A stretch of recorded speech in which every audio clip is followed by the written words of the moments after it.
হযরতে আবু যর গিফারি রাদিয়াল্লাহু তাআলা আনহু সেই কোন জায়গা থেকে আইসা মুসলমান হয়েছে, হেদায়েত প্রাপ্ত হয়েছেন। আর আবু যর গিফারি রাদিয়াল্লাহু তাআলা আনহু যখন ইসলাম গ্রহণ করেছেন, তখন ইসলামের একটা মর্মান্তিক মুহূর্ত চলতেছে। মক্কার মধ্যে আইন জারি হয়ে গেছে যে মক্কার মধ্যে যদি বাহির থেকে কোনো লোক আসে, তার সাথে কেউ কোনো কথাবার্তা বলবা না, সালাম দিলে সালামের উত্তরটা পর্যন্ত দিবা না। এরকম একটা জঙ্গি মুহূর্ত শুরু হয়ে গেছে। মক্কার সংসদের মধ্যে আইন হয়ে গেছে, মক্কার বাইরে থেকে কেউ আসলে কারোর সাথে কোনো কথাবার্তা নাই। আর আবু যর গিফারি রাদিয়াল্লাহু তাআলা আনহু তার ভাইকে মক্কায় পাঠাইলেন। পাঠায়া বলতেছেন, যাও তুমি যা দেখবা মক্কার মধ্যে নাকি একজন শেষ নবী আসছে, তার নাম মুহাম্মদ। আসলে কি উনি শেষ নবী কিনা? আসলে শেষ নবী হয়ে থাকে তাহলে তুমি আমাকে খবর দিবা, আমি মক্কায় যাইব, তার সাথে কথাবার্তা বলবো। তার ভাই আসছে, আয়েশা বলছে যে না, আসলে শেষ নবী হযরত মুহাম্মদুর রাসূলুল্লাহ সাল্লাল্লাহু আলাইহি ওয়াসাল্লাম মক্কার মধ্যে শেষ নবী হিসেবে আবির্ভূত হয়েছে। এবার হযরত আবু যর গিফারি রাদিয়াল্লাহু তাআলা আনহু সেই কেনান থেকে অল্প কিছু খাবার পানি লইয়া মক্কার উদ্দেশ্যে রওনা হইলেন। মক্কার মধ্যে প্রবেশ করলেন। মক্কার মধ্যে প্রবেশ করতে করতে আবু যর গিফারি রাদিয়াল্লাহু তাআলা আনহুর খানা শেষ হয়ে গেছে। এবার আবু যর গিফারি রাদিয়াল্লাহু তাআলা আনহু লোকদেরকে সালাম দেয়, সালামের উত্তর কেউ দেয় না, সালামের জবাব কেউ দেয় না। আবু যর গিফারি রাদিয়াল্লাহু তাআলা আনহু টেনশনের মধ্যে পড়ে গেলেন। আইরে, মক্কার মধ্যে ঢুকলাম, দেখি মক্কার কেউ আমার সাথে কোনো কথা বলে না, সালাম দেই, সালামের উত্তরটা পর্যন্ত কেউ দেয় না। এবার হযরত আবু যর গিফারি রাদিয়াল্লাহু তাআলা আনহু হারাম শরীফের পাশের মধ্যে বসে রয়েছেন। আর উসমান গনি রাদিয়াল্লাহু তাআলা আনহু আবু যর গিফারি রাদিয়াল্লাহু তাআলা আনহুর কাছে আসলেন। উসমান না, আলী রাদিয়াল্লাহু তাআলা আনহু দেখতেছে একজন লোক, মনে হইতেছে মক্কার বাহির থেকে আসছে, মক্কার লোক না। এবার যায় সালাম দিছে, সালামে উত্তর দিয়া বলতে, আপনাকে মনে হইতেছে আপনার মক্কার বাহিরের কেউ? বলতেছে, হ্যাঁ আমি মক্কার বাহির থেকে আসছি। বলতেছে, কি জন্য আসছেন? কোনো কথা বলে না। মনে হইতেছে আপনি 2-3 দিন যাবত না খাবার অনাহারে আছেন। বলে, হ্যাঁ আমি অনাহারে আছি। আলী রাদিয়াল্লাহু তাআলা আনহু খুব সাবধানে, খুব সতর্কতার সাথে হযরত আবু যর গিফারি রাদিয়াল্লাহু তাআলা আনহুর কাছে কিছু খাবার সংগ্রহ করে এনে দিলেন। আবু যর গিফারি রাদিয়াল্লাহু তাআলা আনহু সেই খাবার খাইলেন। খাওয়ার পর পরের দিন যখন আলী রাদিয়াল্লাহু তাআলা আনহু ওই রাস্তা দিয়ে হেঁটে যায়, দেখে আবু যর গিফারি রাদিয়াল্লাহু তাআলা আনহু কালকে যেই জায়গার মধ্যে বসা দেখছেন, আজকে ঠিক সেই জায়গার মধ্যে বসা। এবার হযরত আলী রাদিয়াল্লাহু তাআলা আনহু এবার বলে, ভাই যদি কিছু মনে না করেন তাহলে আপনি মনে হয় আজকেও কিছু খান নাই। বলে, হ্যাঁ আমি আজকেও কিছু খাই নাই।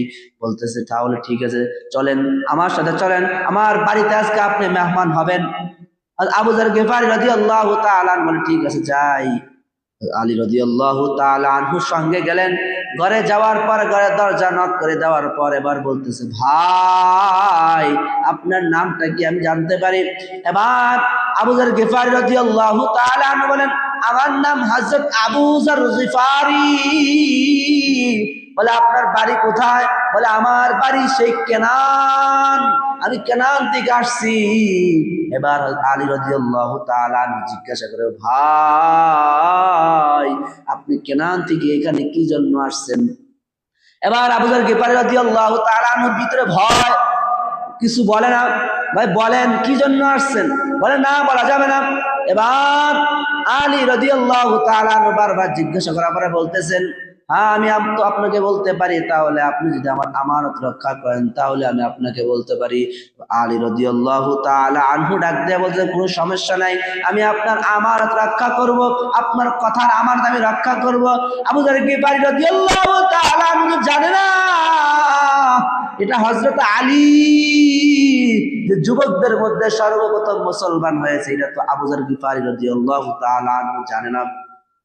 এবার যখন বলার পর এবার আবু যর গিফারি রাদিয়াল্লাহু তাআলা আনহু বললেন, আমি মক্কার মধ্যে আসছি, আমি শুনেছি মক্কার জমিনের মধ্যে একজন নবী দাবি করেছেন, আখির নবী পয়গম্বর আল্লাহর নবী রাহমাতুল লিল আলামিন হযরত মুহাম্মদুর রাসূলুল্লাহ সাল্লাল্লাহু আলাইহি সাল্লাম নবী দাবি করছেন।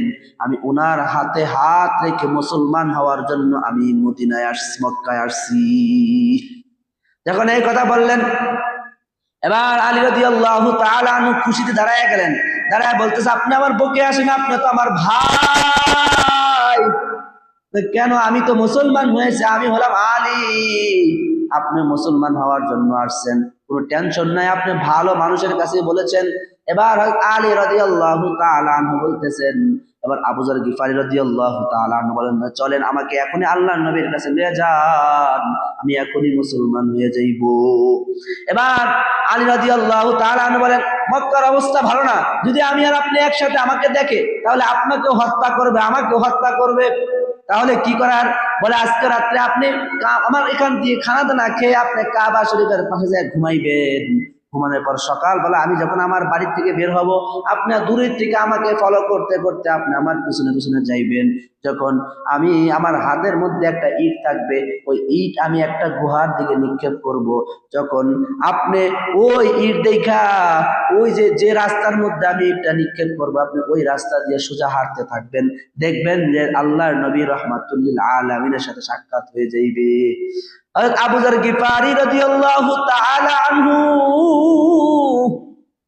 বলেন, জীবনের একটা রাত যেন আমার কাছে শেষ হয় না, আমি ডান কাত হয়ে শুয়ে আমার ঘুম আসে না, আমি বাম কাত হয়ে শুয়ে আমার ঘুম আসে না, আমি সোজা হয়ে বসি আমার ঘুম আসে না, আমার ঘুম আসে না।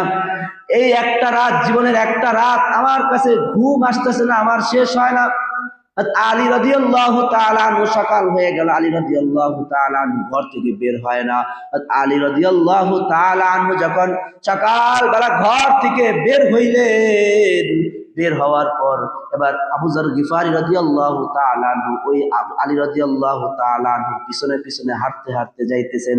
যাইতে যাইতে আবু যর গিফারি রাদিয়াল্লাহু তাআলা আনহু দূর থেকে আলী রাদিয়াল্লাহু তাআলা আনহুকে ফলো করতে করতে পিছনে পিছনে যায়। যাওয়ার পর আলী রাদিয়াল্লাহু তাআলা আনহু ওই রাস্তার মধ্যে ইটটা রেখে দিলেন। রেখে দেওয়ার পর আবু যর গিফারি রাদিয়াল্লাহু তাআলা আনহু ওই রাস্তা দিয়ে ভিতরে যাইতে লাগলেন। যাইতে যাইতে দেখেন আল্লাহর নবীকে দেখা যায়, পর্দার আড়ালে আল্লাহর নবীকে দেখা যায়। আল্লাহর নবীকে দেখা আবু যর গিফারি রাদিয়াল্লাহু তাআলা আনহু বলেন, এত সুন্দর মানুষ কখনো মিথ্যা বলতে পারে না। আম্মা জান আয়েশা সিদ্দিকা রাদিয়াল্লাহু তাআলা আনহা বলেন, দুনিয়ার মানুষের সূর্য প্রতিদিন পূর্ব আকাশে উদিত হয়, পশ্চিম আকাশে অস্তমিত যায়, আর আমার ঘরে একটা সূর্য আছে যা প্রতিদিন এশারের পরে উদিত হয়। আল্লাহর নবী এত সুন্দর। এবার আবু যর গিফারি রাদিয়াল্লাহু তাআলা আনহু আল্লাহর নবীর সামনে গেলেন, যে এক কথা দুই কথা বলতে বলতে বলছে, আল্লাহর নবী, আপনি আমাকে মুসলমান বানিয়ে দেন, আপনার হাতে আমি হাত রেখে মুসলমান হইতে চাই, আমিও পড়তে চাই আশহাদু আল্লা ইলাহা ইল্লাল্লাহু ওয়া আশহাদু আন্না মুহাম্মাদান আবদুহু ওয়া রাসূলুহু। হেদায়েতের মালিক কে? বলেন না, হেদায়েতের মালিক কে? আল্লাহ। আবু যর গিফারি রাদিয়াল্লাহু তাআলা সেই কেনান থেকে আইসা মুসলমান হইল, আর মক্কার মানুষ মুসলমান হইতে পারলো না, নিজের আপন চাচারা পর্যন্ত মুসলমান হইতে পারলো না। আল্লাহ রাব্বুল আলামিন যাকে কবুল করেন সেই মুসলমান হয়।